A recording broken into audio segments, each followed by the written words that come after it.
حدیث سے یہ پتہ چلتا ہے، ہمیں صحیح حدیث سے پتہ چلتا ہے کہ قرب قیامت میں جب مسلمان بہت کسمہ پرسی میں ہوں گے تو خراسان سے لشکر اٹھے گا۔ خراسان یہ افغانستان اور ایران کا حصہ،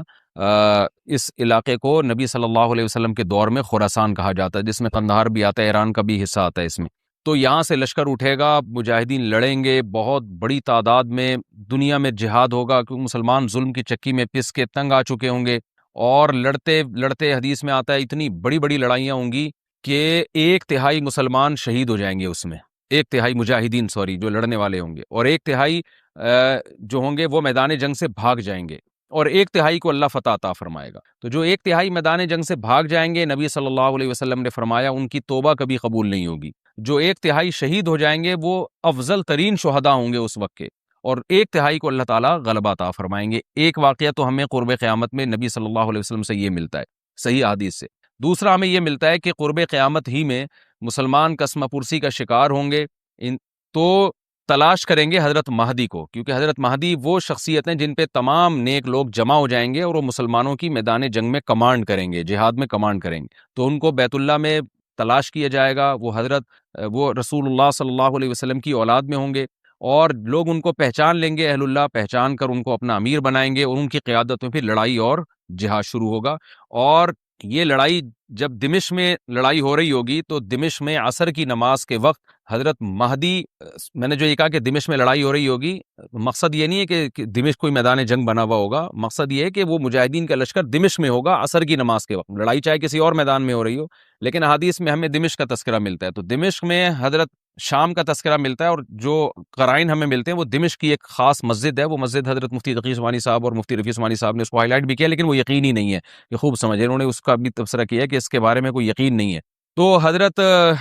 مہدی عصر کی نماز پڑھا رہے ہوں گے، لوگ امامت میں آپ کے پیچھے کھڑے ہوں گے، یہاں تک کہ مسجد کے مینار پر، آج بھی وہ مینار موجود ہے جس کے بارے میں غالب گمان ہے کہ یہ وہ مینار ہے جہاں حضرت عیسیٰ علیہ السلام نازل ہوں گے، غالب گمان کے درجے میں کہا جا سکتا ہے، ورنہ پھر اسی کے اڑوس پڑوس میں کوئی مسجد ہوگی۔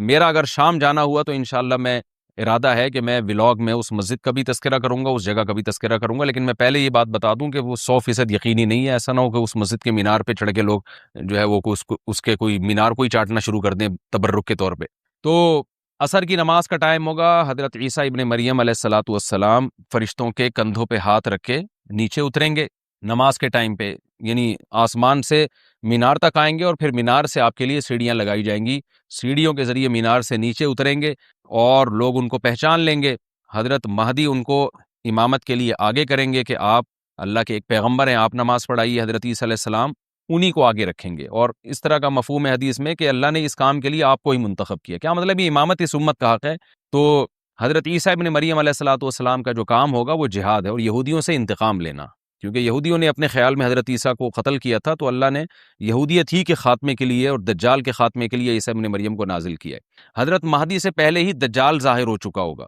دجال کے بارے میں حدیث میں آتا ہے کہ ہر پیغمبر نے اپنی امت کو دجال کے فتنے سے ڈرایا ہے۔ اچھا، یہ دجال ایک ایسی شخصیت ہے جس کا یہودی انتظار ہم سے زیادہ کر رہے ہیں، کیونکہ یہودی اس کو اپنے لیے نجات دہندہ سمجھتے ہیں، جبکہ حدیث میں آتا ہے کہ دجال کانا ہوگا اور اس کا خدائی کا دعویٰ ہوگا، اس کے پاس کچھ ایسی طاقتیں ہوں گی کہ مردے کو زندہ کر دے، زندہ کو مار دے، ایک طرف اس کے باغ ہوگا، ایک طرف اس کے آگ ہوگی، جو اس پر ایمان لائے گا اس کو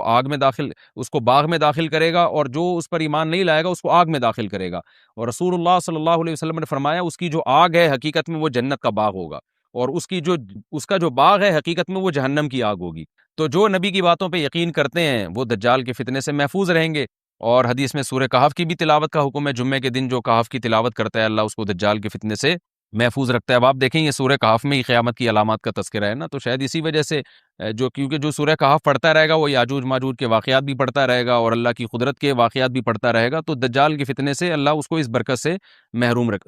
بچا کے رکھیں گے، فتنے سے محفوظ رکھیں گے۔ تو وہ ایسی طاقتیں دکھائے گا، بے وقوف لوگ اس پہ ایمان لے آئیں گے۔ حدیث میں آتا ہے کہ کانا کبھی بھی خدا نہیں ہو سکتا، یعنی اس کی تو ایک آنکھ ہوگی نہیں، لیکن بے وقوف لوگ اس کے یہ کچھ ظاہری کمالات دیکھیں گے، یہ نہیں دیکھیں گے کہ یہ تو شکل بھی اس کی اچھی نہیں ہے، یعنی خدا کم از کم جمال والا ہوتا ہے نا، یہ تو ہے بھی کانا، اور اس کے بڑا بڑا کافر بھی لکھا ہوا ہوگا واضح طور پر، جس سے پتہ چلے گا۔ لیکن احمق اور بیوقوف لوگ جیسے روحانی عاملوں کے کچھ شعبدے دیکھ کر ان پہ سے متاثر ہو جاتے ہیں نا، روحانی عاملوں کے شعبدے دیکھ کے، تو ایسے ہی دجال کے شعبدے دیکھ کے متاثر ہوں گے۔ تو بہت لوگوں کو، خلقت کو، بہت بڑی امت کو گمراہ کرے گا دجال، اہل اللہ کو اللہ تعالیٰ اس کے فتنے سے محفوظ رکھے گا۔ پھر حضرت عیسیٰ ابن مریم جب نازل ہوں گے تو وہ دجال کو قتل کریں گے۔ حدیث میں آتا ہے کہ نیزے کے ذریعے گھوڑے پہ بیٹھ کے قتل کریں گے۔ علماء نے اس حدیث کا دو مطلب بیان کیے ہیں کہ یا تو اس کا مطلب یہی ہے کہ واقعی گھوڑے پہ بیٹھیں گے، نیزہ استعمال کریں گے، اور زمین جو ہے وہ اتنی پہلے اس سے جنگیں ہو چکی ہوں گی کہ لوگ دوبارہ تلواروں گھوڑوں کی طرف آ جائیں گے۔ اس بات کا امکان ہے،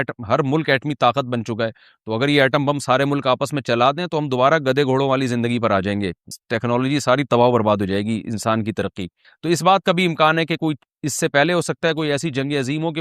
انسانیت دوبارہ پہاڑوں پتھروں کے دور میں آ جائے۔ لیکن ظاہر یہ معلوم ہوتا ہے کہ رسول اللہ صلی اللہ علیہ وسلم نے جو کلام کیا ہے، ظاہر ہے اس دور کے لحاظ سے جو لوگوں کے جہاں تک جو لوگوں کی مینٹل اپروچ ہے وہاں تک، تو نبی صلی اللہ علیہ وسلم میزائل یا اور ٹینکوں کا تذکرہ کرتے تو کیا سمجھ میں آتا؟ تو گھوڑے سے مراد ہے جو اس زمانے کا گھوڑا ہوگا، اور نیزے سے مراد ہے اس زمانے کا جو اسلحہ ہوگا، کیونکہ نیزہ نبی کے دور کا ایک مناسب اسلحہ تھا اور گھوڑا نبی کے دور کی میدان جنگ کی ایک مناسب سواری تھی۔ تو اس سے یہ بھی پتہ چلتا ہے کہ ہو سکتا ہے عیسیٰ ابن مریم نیزے کے بجائے کوئی کلاشنکوف کا استعمال کر لیں، تو یعنی وہ نیزہ جو ہے وہ اس کلاشنکوف کی یا جو بھی اسلحہ اس وقت حضرت عیسیٰ ابن مریم استعمال کریں گے اس کی ایک تعبیر ہے، تو اس کا بھی پورا امکان ہے۔ تو ہمیں بہرحال اتنا ایمان ہمارے لیے ضروری ہے کہ دجال کو قتل کرنے والی جو ذات ہے جو شخصیت ہے وہ عیسیٰ ابن مریم علیہ الصلاۃ والسلام ہے۔ تو حضرت عیسیٰ کے ذریعے اللہ تعالیٰ دجال کو قتل کریں گے، اور حضرت عیسیٰ کی قیادت میں زبردست جہاد ہوگا۔ حدیث میں آتا ہے کہ عیسیٰ ابن مریم اس دنیا کو امن سے بھر دیں گے، اتنا امن ہو جائے گا اور اتنی مالی فراوانی ہوگی، اتنی مالی، کیونکہ دنیا میں مال بہت ہے، ڈسٹریبیوشن صحیح نہیں ہے، جو تقسیم ہے نا مال کی وہ ظالمانہ ہے، جس کی وجہ سے غریب سے غریب تر ہے، امیر سے امیر تر ہے۔ حضرت عیسیٰ ابن مریم ایسا نظام قائم کریں گے کہ جس سے مال کی صحیح تقسیم، اور لوگ اٹھیں گے زکوٰۃ کا مستحق تلاش کریں گے، اور لوگوں کو زکوٰۃ کا مستحق نظر نہیں آئے گا، غریب تلاش کرنا مشکل ہو جائے گا۔ یعنی ایک آدمی، حدیث کے مفہوم ہے کہ زکوٰۃ لے کے گھومتا رہے گا اور اس کو کوئی غریب نہیں ملے گا، اتنی مالی فراوانی ہو جائے گی۔ پھر ترمذی کی روایت میں آتا ہے کہ اللہ کی طرف سے برکتیں ایسی نازل ہوں گی کہ بڑے بڑے انار پیدا ہوں گے، بڑے بڑے انگور پیدا ہوں گے، زمین اپنی برکتیں کھول دے گی، اور حضرت عیسیٰ علیہ السلام خنزیر کو بھی دنیا سے ختم کر دیں گے خنزیر کی نسل کو ختم کر دیا جائے گا، وَيَضَعُ الْجِزْيَةَ، اور جزیہ کا نظام ختم، اما الاسلام و اما السیف، یا تو تلوار یا اسلام، اس کے علاوہ نہیں۔ تو نبی صلی اللہ علیہ وسلم کو اللہ نے جس مقصد کے لیے دنیا میں بھیجا تھا، اس مقصد کی جو تکمیل ہے وہ عیسیٰ ابن مریم کے ذریعے۔ باقی اس میں حکمتیں کیا ہیں، اس پر میرے الگ سے بیانات موجود ہیں کہ اللہ نے حضرت عیسیٰ ابن مریم کا انتخاب کیوں کیا اس کام کی تکمیل کے لیے، اسی امت میں کوئی کیوں منتخب نہیں کر لیا، یا یہ کہ پیغمبر صلی اللہ علیہ وسلم ہی کے ذریعے پوری دنیا میں اسلام کو غالب کر دیا جاتا، اس میں کیا حکمتیں ہیں، اس پر میرے الگ سے بیانات موجود ہیں۔ ابھی تو میں کوشش کرتا ہوں کہ تفسیر سے میں جو ٹو دا پوائنٹ بات ہے اس سے یہاں اس لیکچر میں نہ ہٹوں۔ تو اسی وقت میں حضرت عیسیٰ ابن مریم اس کو یاجوج ماجوج کو قتل کریں گے اور دنیا انصاف سے بھر جائے گی، اور اللہ تعالیٰ نے جو پیغمبروں کو دنیا میں بھیجا تھا اس کا مقصد کیفیت اور کمیت دونوں لحاظ سے حاصل ہو جائے گا۔ اس کے بعد پھر آہستہ آہستہ دنیا میں زوال شروع ہوگا، اور پھر جب پوری دنیا کے لوگ زوال کا شکار ہوتے ہوتے کفر کی طرف جائیں گے، گناہوں کی طرف، اور حدیث میں آتا ہے جب تک ایک شخص بھی اللہ کا نام لینے والا ہوگا اس دنیا پر قیامت نہیں آئے گی، یہاں تک کہ آخری شخص جب دنیا سے اٹھے گا جو اللہ کا نام لیا کرتا تھا، تو اس کے بعد اللہ تعالیٰ سور پھونکیں گے، جبریل کو حکم دیں گے سور پھونکنے کا، اور اس دنیا کو تباہ و برباد کر دیا جائے گا۔ تو آگے قرآن کہتا ہے وَنُفِخَ فِي الصُّورِ، اور پھر سور میں پھونکا جائے گا، فَجَمَعْنَاهُمْ جَمْعًا، پھر ہم ان تمام انسانوں کو جمع کر دیں گے، وَعَرَضْنَا جَهَنَّمَ يَوْمَئِذٍ لِّلْكَافِرِينَ عَرْضًا، اور قیامت کے دن ہم جہنم کو یومئذ، جس دن ایسا ہوگا یعنی جس دن سور پھونکا جائے گا، یہ دوسرا سور مراد ہے، للکافرین عرضا، کافروں کے سامنے پیش کر دیں گے، الذین کانت اعینہم فی غطاء عن ذکری، یہ وہ لوگ ہیں جن کی آنکھیں میری یاد سے پردے میں پڑی ہوئی تھیں، یعنی میری یاد کی چیزیں ان کو نظر ہی نہیں آتی تھیں، غفلت میں پڑی ہوئی تھی جن کی آنکھیں، وَكَانُوا لَا يَسْتَطِيعُونَ السَّمْعَ، اور یہ سننے کی صلاحیت بھی نہیں رکھتے تھے، نہ حق بات سنتے تھے نہ حق دیکھتے تھے، بس اپنے خواہشات کی جو چیزیں ہیں وہ ان کو اچھی لگتی تھیں اور وہی ان کو سمجھ میں آتی تھیں۔ تو یہ ہمارا رکوع الحمدللہ کمپلیٹ ہو گیا۔ اس رکوع میں ہمیں بہت سارے اسباق ملتے ہیں، میں نمبر وار اس کو مختصراً بیان کر دیتا ہوں۔ پہلی بات تو یہ کہ دیکھیں اللہ تعالیٰ نے کیسے کیسے بادشاہ دنیا میں بھیجے ہیں اور کتنے پاورفل بادشاہ۔ حضرت ذوالقرنین کا نام ہی قرن والا، دو کناروں والا، زمین کے بہت بڑے حصے کو حضرت ذوالقرنین نے فتح کیا، اور اللہ کے نیک بندے کیسے اللہ کے راستے میں لڑتے رہے ہیں۔ تو یہ جو لوگ بیٹھ جاتے ہیں نا بس عبادت کرو اور لڑائی وڑائی اسلام میں ہے ہی نہیں، یہ دنیا میں کوئی بھی عقل مند اس نظریے کا حامی نہیں ہوگا۔ تو طاقت اور قوت کی اسلام میں بہت زیادہ اہمیت ہے۔ اس سے ہمیں یہ بھی پتہ چلتا ہے کہ اپنے ملک کی، خاص طور پر اسلامی ملک کی جو فوجی قوتیں ہیں، جو فوجی طاقتیں ہیں، ان کی ہمیں قدر کرنی چاہیے، کیونکہ اگر کوئی بھی ملک عسکری لحاظ سے کمزور ہو جائے، کیونکہ اللہ تعالیٰ تو جو عسکری لحاظ سے طاقتور قومیں تھیں، اللہ نے ان کا کتنا تذکرہ کیا، ہاں وہ اللہ کے باغی نہ ہو، تو اسلامی ملک میں کوئی بھی اسلامی کنٹری ہے، چاہے سعودی عرب ہے، چاہے پاکستان ہے، چاہے ترکی ہے، کوئی بھی اسلامی کنٹری ہے، اس کی فوج کی قدر کرنی چاہیے، کیونکہ اسی کی وجہ سے ملک کا بارڈر محفوظ ہوتا ہے۔ اگر مسلمان عسکری لحاظ سے کمزور ہونا شروع ہو جائیں تو کافر ہمیں گاجر مولی کی طرح کاٹنا شروع کر دیں، اسلام دشمن قوتیں ہمیں کھا جائیں، ختم کر دیں ہمیں کھا کے۔ تو نیک قوتوں کو اپنی بقا کے لیے ہمیشہ سے ایک اسلحے کی اور طاقت کی ضرورت رہتی ہے، اس کی اہمیت اسلام میں بہت زیادہ ہے۔ موسیٰ علیہ الصلوۃ والسلام کے بعد کتنے بڑے بڑے جنگی کمانڈر پیدا ہوئے، ذوالقرنین کا اللہ نے کیسا تذکرہ کیا، ذوالقرنین کی عبادت کا کہیں بھی تذکرہ نہیں، حالانکہ وہ بڑے عبادت گزار بھی تھے۔ داؤد علیہ السلام کی عبادت کا تذکرہ بھی ہے، ان کی تلوار اور طاقت کا تذکرہ بھی ہے۔ تو اللہ تعالیٰ جہاں عبادت کا تذکرہ کرتے ہیں تو طاقت اور قوت کا بھی تذکرہ کرتے ہیں، اس سے عسکری لحاظ سے اپنے آپ کو مضبوط کرنے کی اہمیت کا ہمیں پتہ چلتا ہے کہ اسلام میں اس کی بڑی اہمیت ہے۔ کسی بھی اسلامی ملک کی فوج کا مورال کسی بھی لحاظ سے ڈاؤن نہیں ہونا چاہیے، اور عسکری لحاظ سے وہ کسی بھی لحاظ سے کمزور نہیں ہونی چاہیے، اور اس کو چاہیے کہ اعدوا لهم ما استطعتم من قوہ پر عمل کرے، کہ قرآن کہہ رہا ہے روز بروز اپنی طاقت اور قوت میں اضافہ کرنے کی کوشش کرو۔ اس سے مسلم قوم کو کبھی بھی غافل نہیں ہونا چاہیے، اور کوئی بھی ایسا کام جس سے مسلمان قوتیں اور طاقتیں کمزور ہونا شروع ہو جائیں، اس کام سے ہمیں بچنا چاہیے۔